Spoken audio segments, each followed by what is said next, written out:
Nagluto kami ni mama ng sinigang na salmon. Kakagising ko pala, pinapaluto na to sa akin ni mama. Hinugasan ko lang to na maigi para makapaggayat na ako agad ng mga rekado. Inuna ko na yung sibuyas, ginayat ko lang yan ng pakros. Pagtapos sinunod ko naman yung kalahating bawang. 5 piraso lang yung kinuha ko, ginayat ko na lang ng papaganyan. Pagtapos sinunod ko na nga rin pala yung kamatis. Hiwain ko lang din yan sa gitna, okay na yan. Sunod naman yung luya, kumuha lang ng kalahati. Binalat-balatan ko lang tapos ginayat-gayat ko ng ganyan. Pagtapos sinunod ko na rin yung malaking gabi. Kailangan to pampalapot na sabaw natin. Babalatan ko lang to tapos gagayatin ko yung gabi sa maliliit na piraso para mas madali siyang durugin kapag galuto na. Pero pwede rin naman siyang hindi durugin sa may sabaw kung gusto nyo. Sa akin kasi yung kalahati gusto ko durugin tapos yung kalahati hindi. Tapos sinugasan ko na lang na maayos para mawala yung dagta-dagta niya. Tinulungan na nga rin pala ako ni mama magtanggal ng dahon ng kongkong sa tangkay niya. Hinugasan niya na rin agad para makapagluto na ako. Pero bago ako magluto, sabi ko kay mama isama niya yung mga tangkay kasi sayang din. Ako dapat magluluto pero naisipan ko maging videographer na lang. Ginisa lang ni mama yung bawang, yung luya, pati na rin yung sibuyas. Sinunod na nga rin pala ni mama yung kamatis. Ginisa-gisa lang ni mama yan tapos nilagay niya na yung gabi. Tagal kasi palambutin ito kaya ayun yung inuna niya. Nilagyan ko na rin ng tubig tapos nilagyan ni mama ng asin pampalasa. Inutusan ko rin bumili si Jana, nagreklamo pa. Jana, bili ka magic sarap.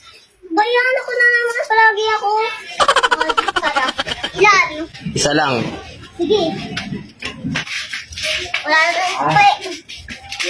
Nung lumambot na yung gabi, pinadurog-durog ko na kay mama. Nilagay na nga rin pala ni mama yung mga salmon para dumikit yung lasa ng mga ginisa natin kanina. Pagtapos niya, nag-add na rin ako ng maraming water. Nilagyan ko na nga rin pala ng magic sarap tsaka 2 ceiling green. Nung kumukulo na, pinalagay ko na agad kay mama yung mga gulay. Pinalagyan ko na nga rin pala ng pampaasim kay mama. Maya-maya lang, naluto na. Matik, taob na naman kaldero namin neto. Kumuha na agad ako ng ulo kasi favorite ko yung mata neto. Parang bangus belly ba? Syempre di mawawala yung maraming gulay. Favorite na favorite ko yan. 2 sili pampagana. Pipit-pitin ko yan, huwag kang mag-alala. Sumantok na nga rin pala ako agad ng kanin. Syempre magpapahuli ba ako? Arigato first bite. Solid talaga tong salmon guys. Wala talaga akong masabi sa lasa neto tsaka lambot ng laman. Yung ulo puro taba pa. Ayun pa naman yung pinakagusto ko sa isda guys. Comment nyo naman kung ano masarap food tripin para ma-vlog natin at masama ko sa mga video ko sa mga susunod nating pagkikita.